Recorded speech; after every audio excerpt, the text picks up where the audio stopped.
Yes. But hello guys, welcome back once again to my YouTube channel. My name is Mugi M. Today I am bringing you a very special story time. I think that without the story time I wouldn't be the Mugi that I am. So join me as I sip on this gorgeous red sweet glass of wine. And let me tell you my story of how I left my home. Basically, how I left home. These niggas want respect, but ain't got money to pay me some. Make him eat it up, then I drop him like an album. And if he hit it right, I'll probably give him an income. I think about you a couple times when I'm lonely. Remember how we turn the dash. So, let's pour first. Ooh, honey. Too much? A little more. Yes. Okay. So guys, this story goes back to 2021. Wait.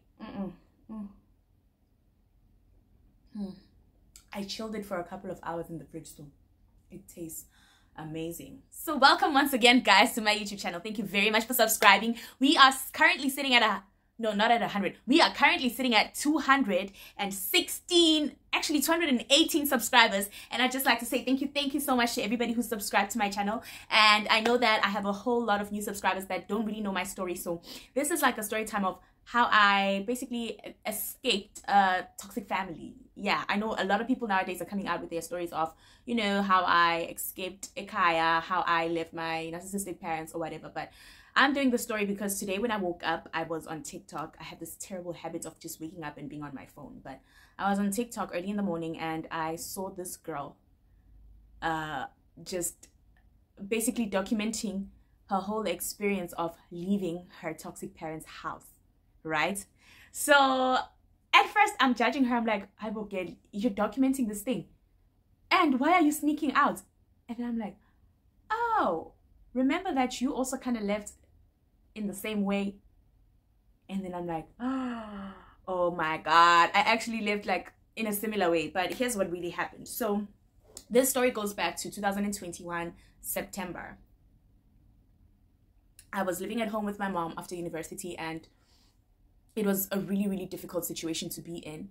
I mean, those of you who know me personally, who grew up with me, grew up in the same town, went to the same schools with me, you already know the stories that I've shared before when I used to do this series called Daughters of Narcissistic Moms, which is still definitely coming. It's in the works now.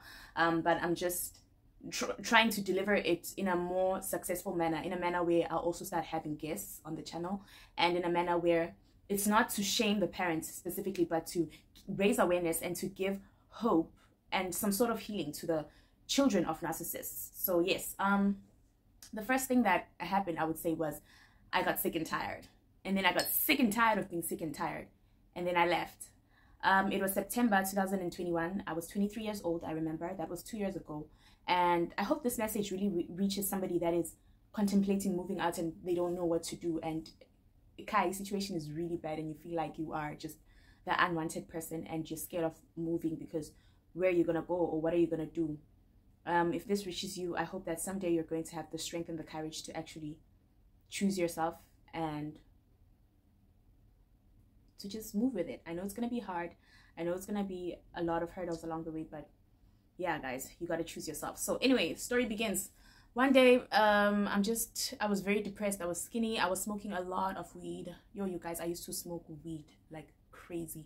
I used to use it as an escape. I used to use it as a soothing agent. You know, when you use some, you know, a baby, you use a pacifier. Yes, I used to use it as a pacifier. That was what weed was for me. It wasn't anymore about tapping into my spiritual side or being artsy. It was basically just pacifier, take the pain away. I'm gonna smoke it. What happened after that was one day when my contract ended, it just got worse. My mom would treat me like something she scraped off of a shoe, child.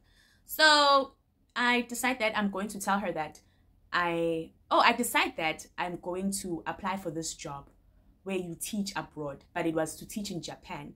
Before China, this thing was already in my mind. Like, I was going to teach abroad. My plan was abroad after school, because in South Africa, there's no jobs. There's a whole lot of corruption and nepotism. So there was no plan for me. I was like, I keep applying, I get rejected. Sometimes I don't hear anything back. What am I gonna do? I felt like my only option was to teach. So I taught, but I was only an assistant teacher. And then I applied for my PGCE at WITS. And then I didn't get accepted the first time around I applied. I only got accepted for 2022, not for 2021. So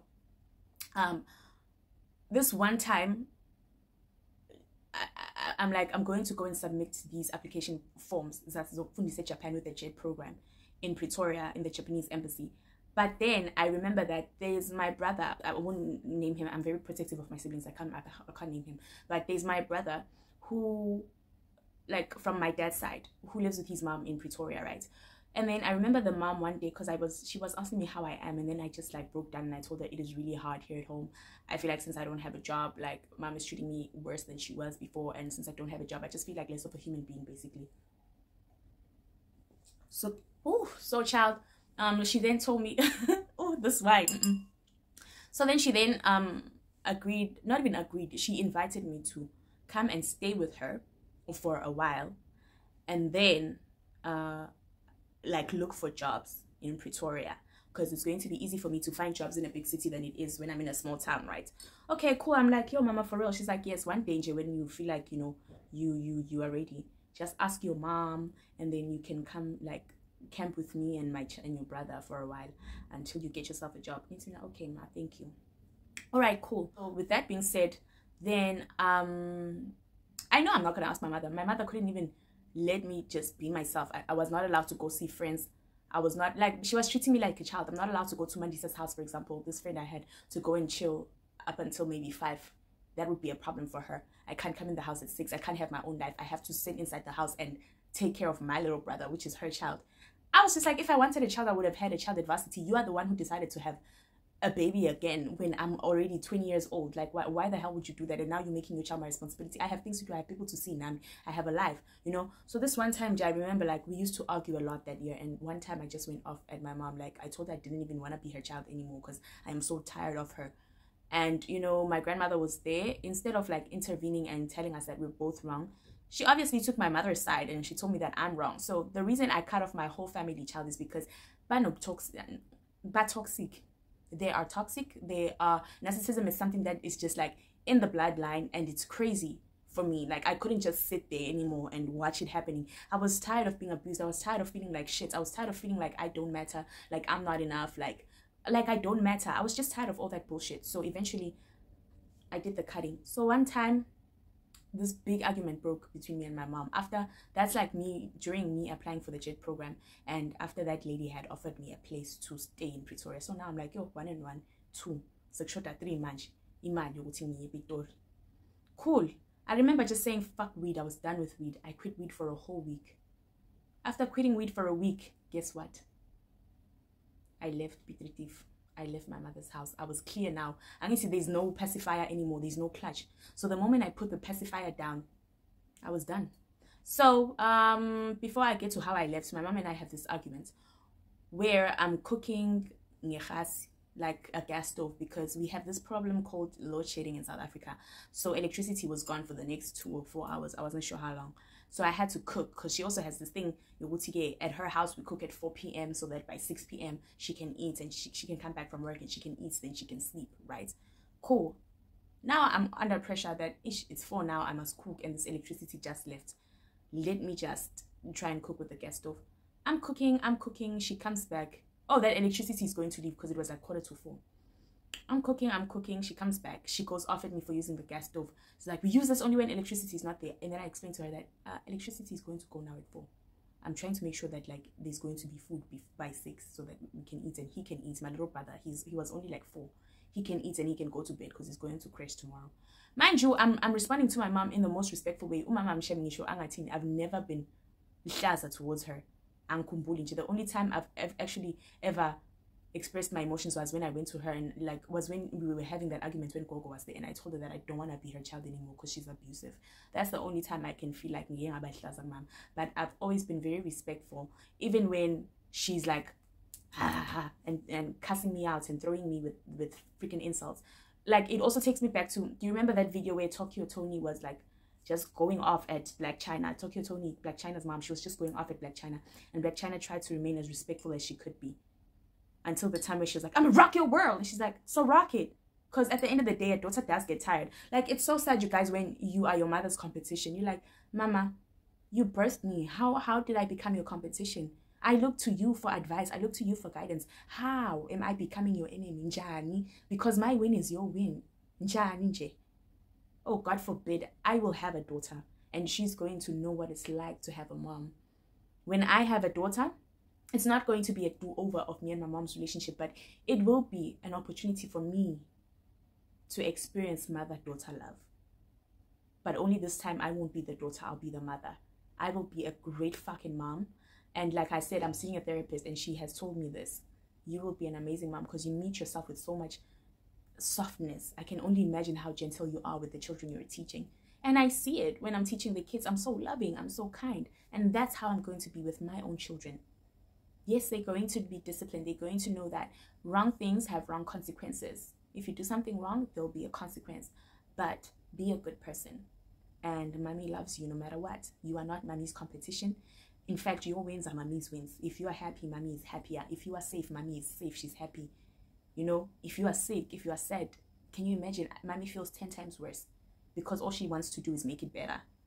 I'm going to be a great mommy someday and I can't wait. But anyway, back to the story. Ugh, I am getting emotional, but we're not gonna cry now. Back to the story. Eventually, one day, mom comes back from work. And she comes back from work, this day. Oh, before we go back to that, me and mom argue about the electricity, right? We argue about the electricity. Not even we argue, she argues with me. I remember that day I was quiet. I never said anything back. I just switched off the gas stove, and then she just started talking. She kept going at me. You know, like when somebody was pissed off at work and they couldn't get that anger out at work. So now they're at home and they come back to take that anger out on you. And you're like, but I have nothing to do with how you're feeling right now. So why are you involving me in your feelings? I honestly had nothing to do with the way she was feeling. So why was she involving me in her feelings? Okay, short story long.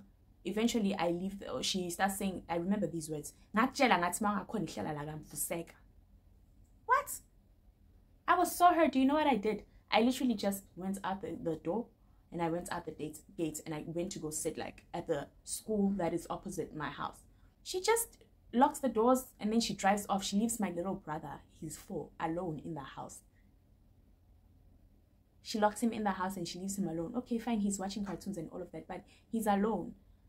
And then I text my grandmother. My grandmother's all the way in Swaziland. I tell her, Gog, your daughter just said this to me. So I want you to know that when I decide to leave this family and cut off everyone, it's not my fault. Because I had the utmost respect for my grandmother. She raised me when my mom was out there, God knows doing what. She was raising me for the first 5 years of my life. 6 actually, because I came to live with my mom when I was 7. For the first 6 years of my life, my grandmother was raising me. So I have the utmost respect for her because she also taught me a lot of things like how to pray, how to be kind, how to share, how to love, how to bathe myself. She just taught me a lot of things. Oh my God. Oh, go guys. Especially the prayer part. Now that shit is deep. Because like she was literally being the mom that wasn't there for me. I literally used to drink cow milk as a baby because my mom wasn't there. She was at school, but also knowing now that I have a sister that is literally 1 year younger than me.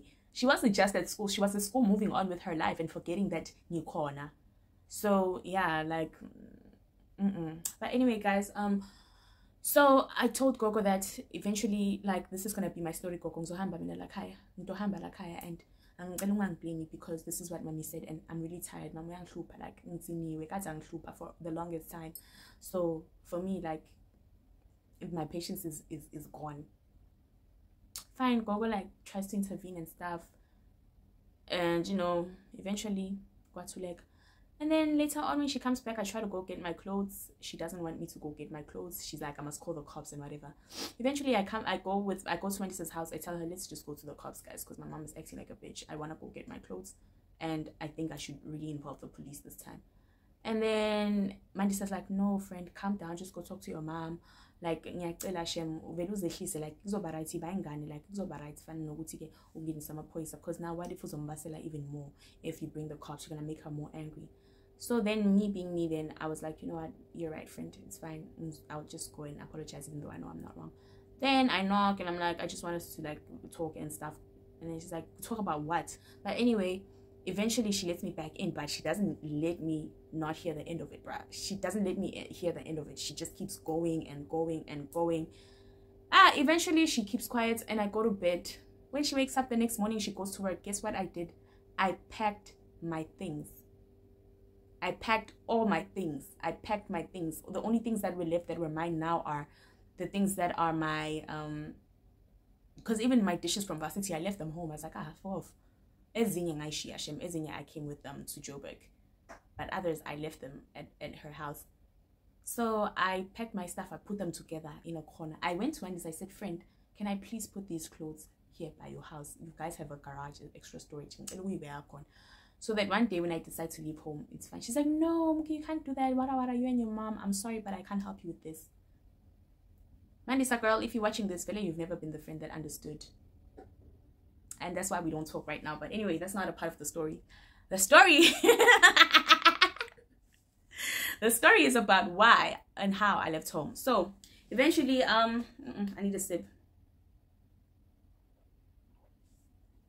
You know, as I'm telling the story, I'm realizing that there's so much power that lives within me, and I'm one courageous, brave, resilient girl.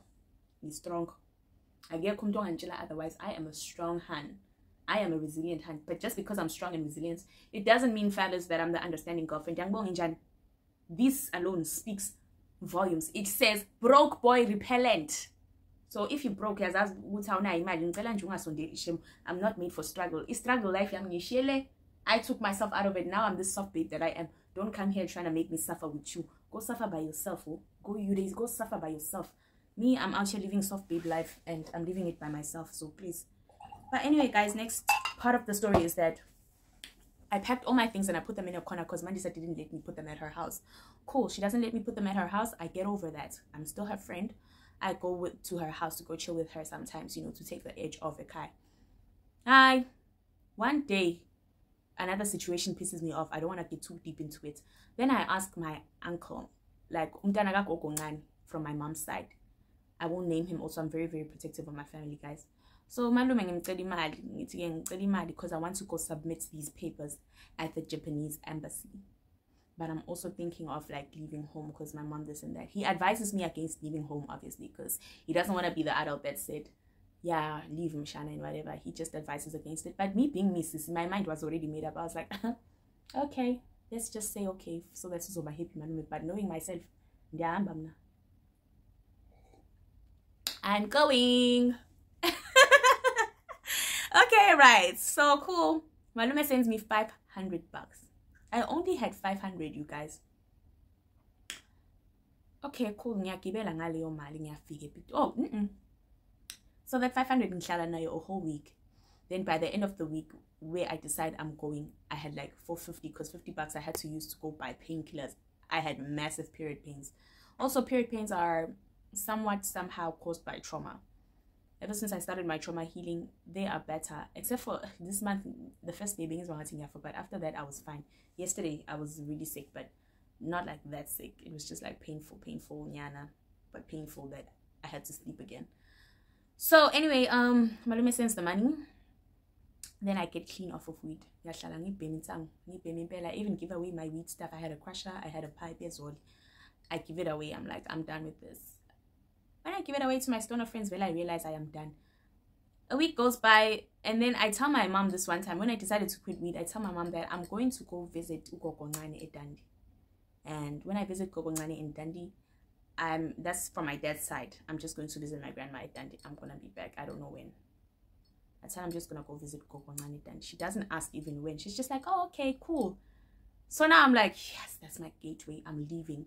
Guys, with a narcissistic parent, you can't just leave. You will never just leave peacefully. You cannot leave peacefully unless you're the golden child, because they know you're gonna come back. When you're the scapegoat, it's like they know they treat you like shit. So when you leave, they are scared that you are like you're becoming free from their control. So they can't have that because I have a scapegoat. Do you know how long it took me to train you to be my scapegoat? Now I have to scapegoat, like train another child. no, we're not having that. So with that being said, after she says, okay, this is me rejoicing because I'm like, she don't even know. She doesn't even know. And I'm so happy because that means that's it. The first week I'm gone, she's going to obviously think that I go back. Hi.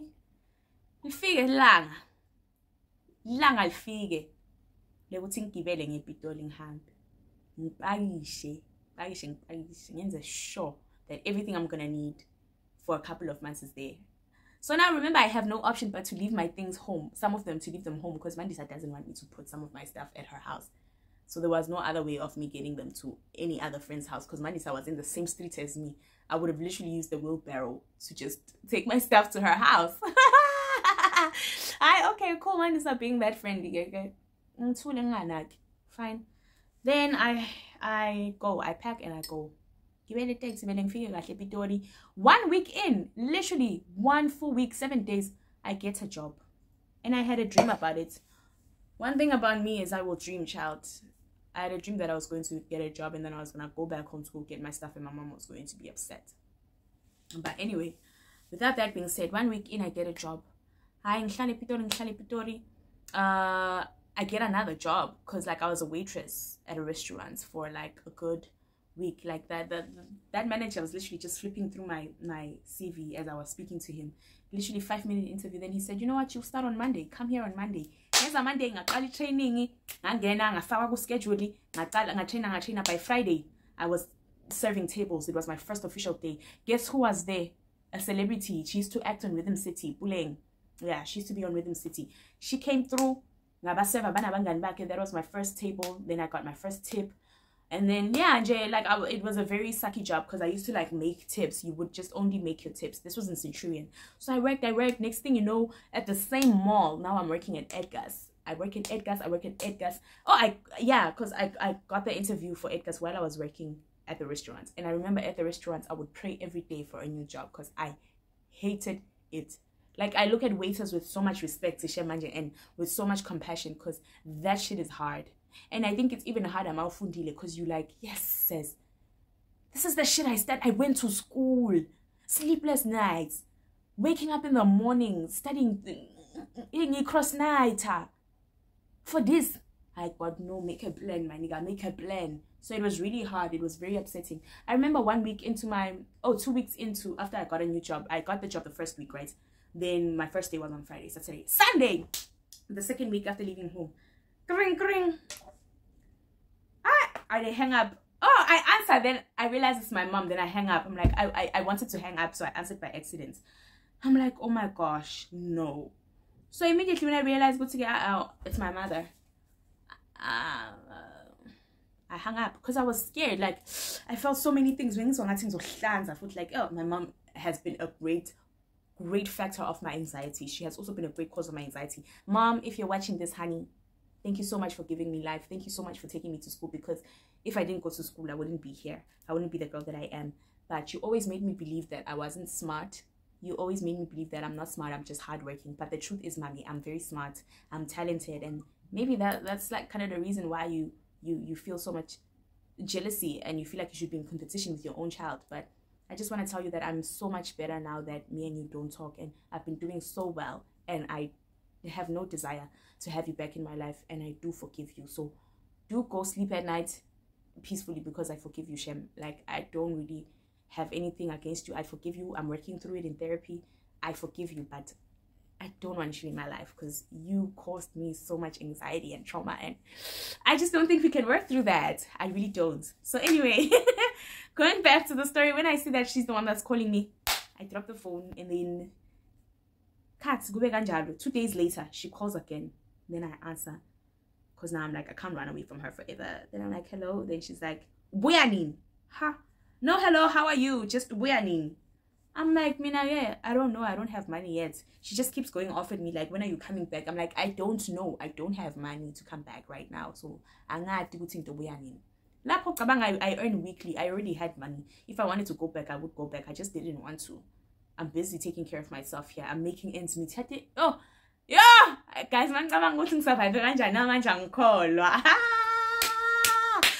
yeah, I can't believe it. Yeah. to even be here in my own apartment in another country. Like, wow. So do mind you that I am sharing this with you guys because I feel like I've already put myself out there, and this is something that someday I'm going to write a book about.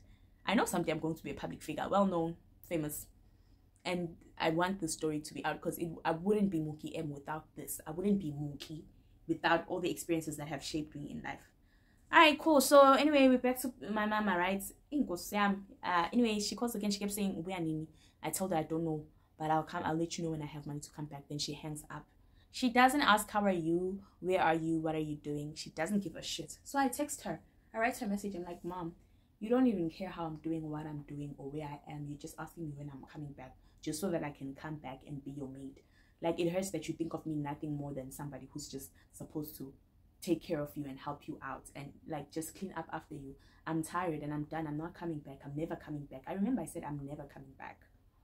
And then guess what? She texted back and she said, okay, suit yourself, my dear, and good luck with your future endeavors. Peace. Then she blocked me.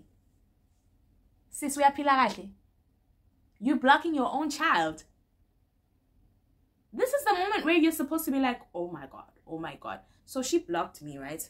And then when she eventually figured out where I am, she tried to destroy the relationship I had with those people. She tried to like have me move out of there.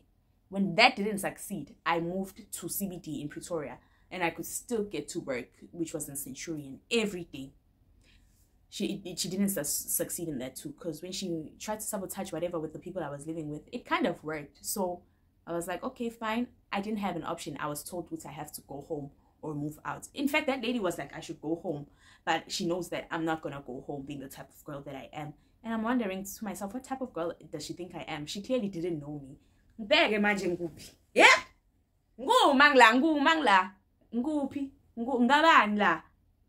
know, people, they think they know you. People will try to define you off of just because they never had a good experience with you, and then somebody else told them bad things about you. Then they think that really you are that person. No, I go to and get to know a person personally and stop judging them from what other people are saying. I wouldn't be here if I'm being a shooting. But anyway, back to the story. I end up living in CBD and then I get another job. When I get another job, it's December and this job is in Joburg. So now I get to move from Pretoria to Joburg to go teach English online. But it was night shift. Oh, guys, that was my saving grace, honestly, because that was the moment I could actually go back to my hometown to go fetch my clothes now. So after all the struggling of just living off of my suitcase and living off of like miracles and blessings, like isn't the universe has my back, God has my back hard, because I don't know what's happening right now, but when I needed a bed came along. When I needed bedding came along. Izitsha, indawo yokuhlala, it all came along. It all came along, and I was so scared.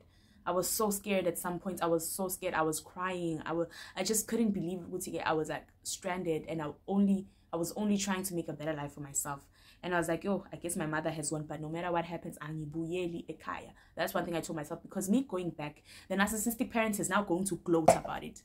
Yeah, bocabanga ukuthi wentani vele ulayekile ufeyilile buya ekhaya bocanga ukuthi wentani uyophelela la wena ngoma wathi kulalela wathi kuba ngumphana. But what they actually mean is, who the fuck did you think you were going to be without me? I made you. You're never gonna be anything without me. That's what it's decoded for. So I still made it. Now I moved to Joburg. Eventually I have money. I can now go and fetch my things at home. Hi, futhi ngihamba kahle. I'm going during the week, because my off days were Thursday and Friday. So Wednesday night, when I knock off, Thursday morning, ngiyavuka, somebody stole money from my wallet while I was working at NPC. They stole 1,000 rands from me at work. Oh guys, I'll never forget. Like, it was just spiritual warfare. And it's going back to that video I posted on TikTok today about this girl who was documenting her life, like her exit from the toxic family.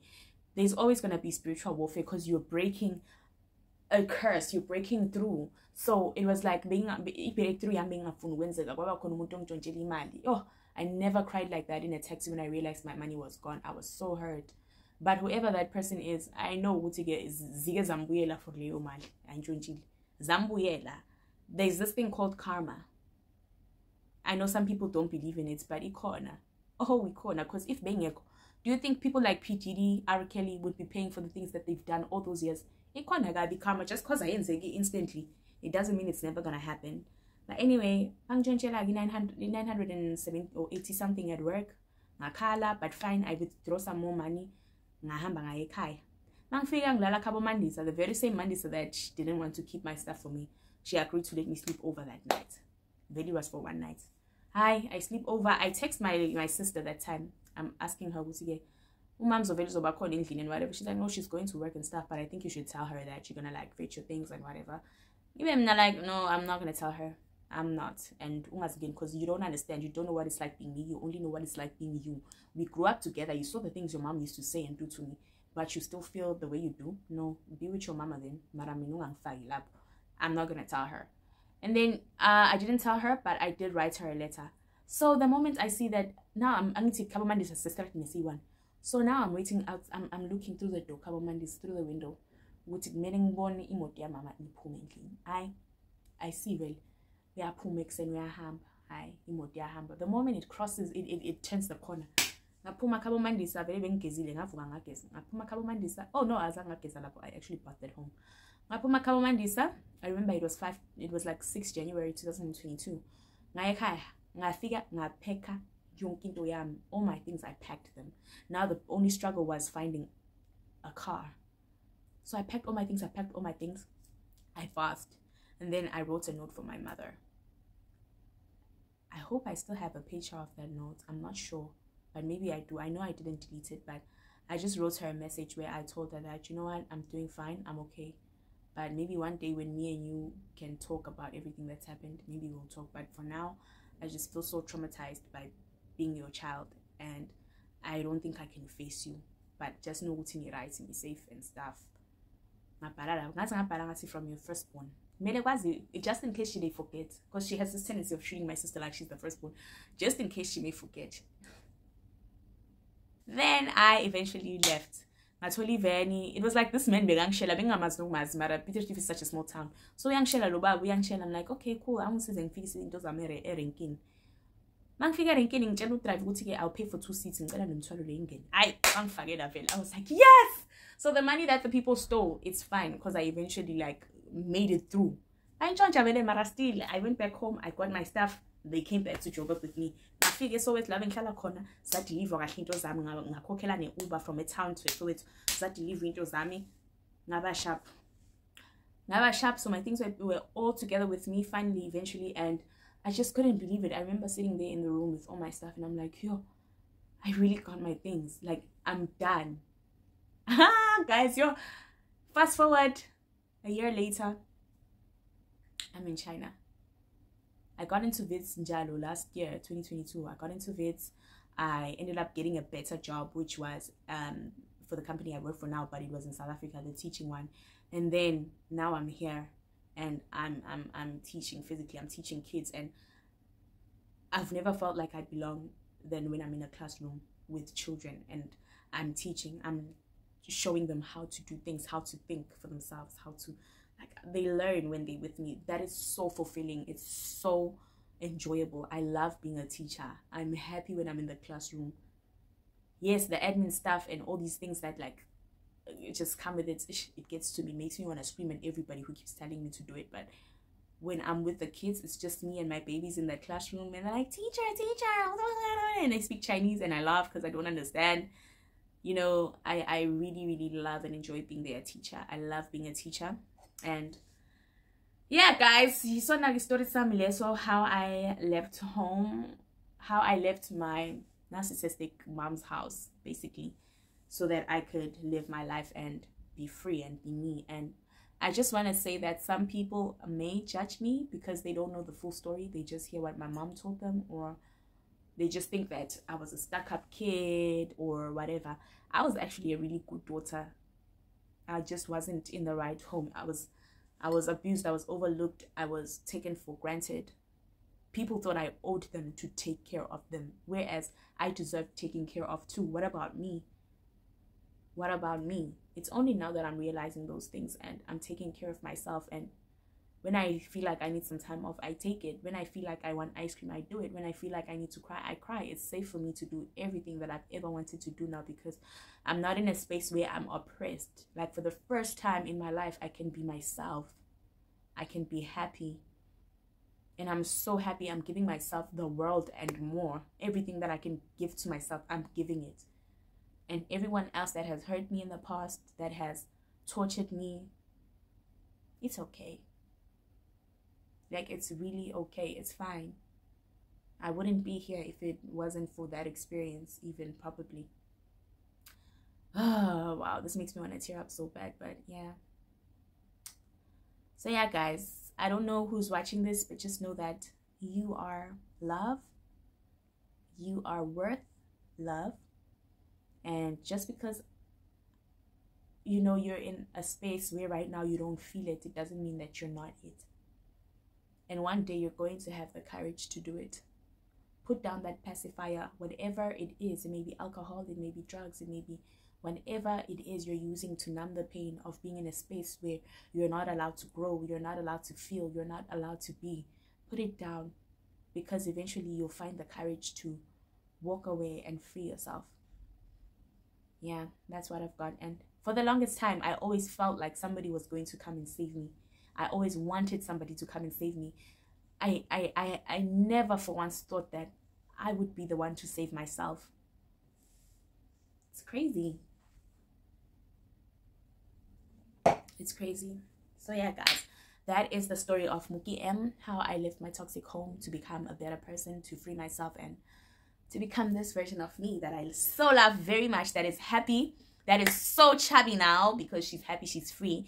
She's receiving a whole lot of downloads and dreams from the universe because and I'm no longer using things to suppress emotions and to suppress how I feel. And yeah, love you loads, guys. If you're new on this channel, please remember to subscribe. And if you're already an existing subscriber, I really hope that you loved this video. Don't forget to hit like and tap that notification button just in case you want to see more of me, and you'll be notified of every time when I post something new. So from me, Mookie M, please be sexy, be loved, be free. Love you loads. I get booked like my bars are the library. I'm always at it like a scholar in primary. Told you Mookie M is something extraordinary.